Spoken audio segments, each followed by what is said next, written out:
I got punched in the back of the head one day in Kansas City. When I got home, I decided to start working out. After a show or something? We was on a Locks tour. Yeah. And I think we got to the event. We arrived at the venue a little early. They didn't have the back end. So now we on the Sprinter or the tour bus drinking and smoking. We end up falling asleep. As soon as we got into a nice, good slumber, they come with the money and the mics and all. Yo, you gotta go on. So I was the first one off the truck, walking to the door to go in. There was some dudes drinking, just huddling up, you know, fraternizing outside. Them saying, what's up? Yo, Jada, I thought I said what's up good enough. It must have not been to they liking, though. Yeah. So I gave them one of them. You know what I'm saying? Mind you, I just woke up. Next thing I know, Players Club to the back of the head. Damn. You know what I'm saying? The Players Club. Lucci P came out and cleaned them up, though. You know what I mean? It was but the door was open. The whole club saw it. Then we went on stage. You know what I mean? P was telling the drivers to back up he was preparing for the ambush. Oh, okay. Luckily, we got out of there. I came home, got with my man Giant from the bartenders and start working out.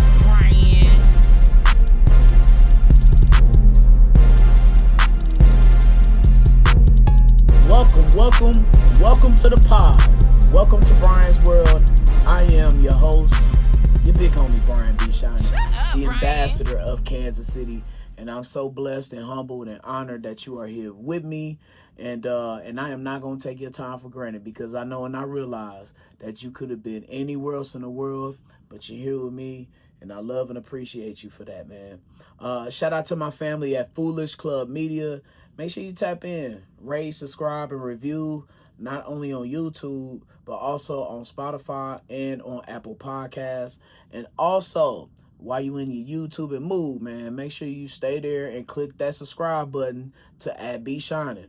I promise you, my shit is lit. Not only do I got Brian's World content on there, but I also got my Hustle and Shine in the Morning content from High 103 Jams with my cousin Deanna Hustle. Duh. That's my partner right there. Also, I got mixes, music, Chiefs, just everything you need. All my content, shorts. I got some good ass shorts on there, man. @Brian B. Shynin or @B Shynin on YouTube. I'm sure if you search Brian B. Shynin, it'll pop up too, man. But yeah, all that on YouTube, man. Make sure you tap in with me. On this week's episode of Brian's World, gotta talk about a little Chiefs pre-camp buzz and what I think headed up to St. Joe is finna happen up in here. Especially Travis Kelce, man. He has some interesting things that I need to dive into. Detroit Lions wide receiver Amon-Ra St. Brown. He has some interesting conversation pieces about Kansas City and his thoughts about the town that could grab your attention a little bit, man. Also, I know we tired of talking about this. I know we sick of it. I'm low-key sick of it too. But there's been a couple of new items in the stadium update that we need to get to. With the Chiefs and the Royals and where they're going to be. Plus a couple things on the rumor mill that may not make sense. I don't know. It don't make sense to me. We'll get to that. Paul Pierce, his thoughts about the NBA in Kansas City. Why I wish pro athletes could fight fans. Can't wait for that. Plus an N-word debate with a certain Mexican rapper that we got to get into a little later on. Oh, I forgot to mention that this week's guest on Brian's World, Mr. ERIC WESSON from Next Page KC. Yo, our conversation about Kansas City is a must listen to if you love the town. Woo boy, it is time for equipment director of the Chiefs, Alan Wright, to shine. This is this time of year, baby, and it's one of my favorite times of year, man. You feel the new excitement, the new energy of the new season coming up with these Chiefs headed up to St. Joe. And one of the things that I think is going to happen this year is a Travis Kelce bounce back season. You know, last year didn't go as planned because of several reasons. Injuries was the number one thing, with your top 2 wide receivers being out, and now all of a sudden the game plan that you thought headed into the season got to totally switch up. And Kelce wasn't in the best shape last year, but here's Travis Kelce talking about the number one thing that I took away, especially during the Super Bowl, that he wants to improve upon coming up this season. Just to be the best, to be the best teammate, be the best leader I can. Last year, I think I failed, especially in that last game, and being a leader and being the one that could step up and make plays. So just setting the bar even higher for myself this year than I have in the past. I just didn't make the plays that I thought I should have made. I didn't get open in certain situations. Blocking the right guys, having my attention to detail, motivating my guys to get the the energy and the focus and the confidence that we needed during that game. And I just in that area, I just felt like I failed my guys. And the biggest thing is just making sure you're out there on the field, being a leader, being the one that's setting the tempo in terms of your work ethic. And I think that is always number one. You got to be able to, walk the walk, as they say, to be able to talk it and preach it to guys. So I think just putting myself in the best situation I can athletically, that's going to pay off down the road and being a leader and being ready for those moments. And there was a certain play floating around the internet after the Super Bowl ended where Kelce was literally like walking on the field during the play. And I was like, man, that just didn't sit right with me. It not only was it like bad juju for the game, but I thought like it was like a sign of how tired the Chiefs were. And I'm glad that Travis Kelce said that instead of people in the media saying anything about him being a leader or stepping up, man, because his energy at the pressers, it feels a little different. It feels like a little lighter. It feels a little more focused. And with minimal off-field distractions, like you saw, he's not doing Kelce Jam this year. He's not been on the road with Taylor Swift that much. So I feel like those distractions or presumed distractions just are not there this offseason. You saw he does look a little lighter, a little 15, 20 pounds lighter from last year. And his health and chemistry with Mahomes is of the utmost importance, but the health of the other teammates of his wide receiver core, that's probably the most important thing headed into this year, because Travis Kelce cannot continue to be the centerpiece of the offense. Man, you try running the offense through you at 34, 35, 36 years old, man. Not with these young guys coming out. And I don't think that the Chiefs should depend on Kelce to be that guy going into year 12. It's just unrealistic with his age and where we are in the NFL. This is why you have Rashee Rice and Xavier Worthy. And speaking of Rashee Rice, I don't know what the hell the NFL is going to do with him. I don't know how the Chiefs are planning with Rashee Rice, with his whole, legal situation still up in the air, because they haven't said anything about his case. There's been no whispers. There's been nothing, But it's going back to Travis Kelce.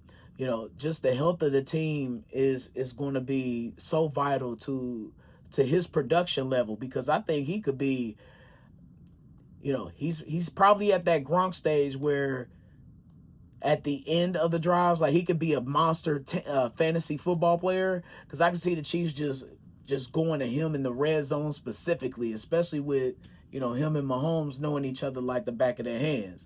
So he could be a potential touchdown stealer, touchdown grabber, or whatever y'all want to call it in fantasy football this year. I could totally see him doing that.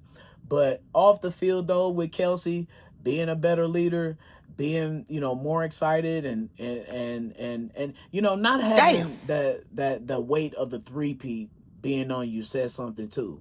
I think that's going to help the guys out a little bit as well. I don't know, man. The older Travis Kelce get, the more he started to look like Jared Allen a little bit. I think it's more like, I don't know, that little mullet look that he has. But yeah, I kind of saw Jared Allen a little bit in Travis Kelce at that press conference. But man, definitely I could see Travis Kelce having a bounce back season this year. I'm not saying like I'm not trying to be unrealistic or go out of the zone right now, but not 1,000 yards or something like that. But I can see an 800-yard season, 80 catches or something like that, 8 to 900 yards, like maybe 12 touchdowns or something like that. Like seriously, I can see something like that for Kelce, as he goes into year 12. Jerry Tillery, he's now with the Chiefs, going to be a part of that defensive line that I'm excited about. But he is a very interesting guy. Just listen to my man's talk in the presser. I just think the way I approach, my work, my life, it's all about, doing the best thing for myself, my family, those around me. And so I'm looking forward to getting on the field with Chris and doing some interesting things out there. You've traveled around the world. Mm-hmm. And how many languages? Well, let me see, 2 well, but 3, I'm working on a 3rd, so. I know you speak Japanese, so what's the 3rd one? Spanish, yeah.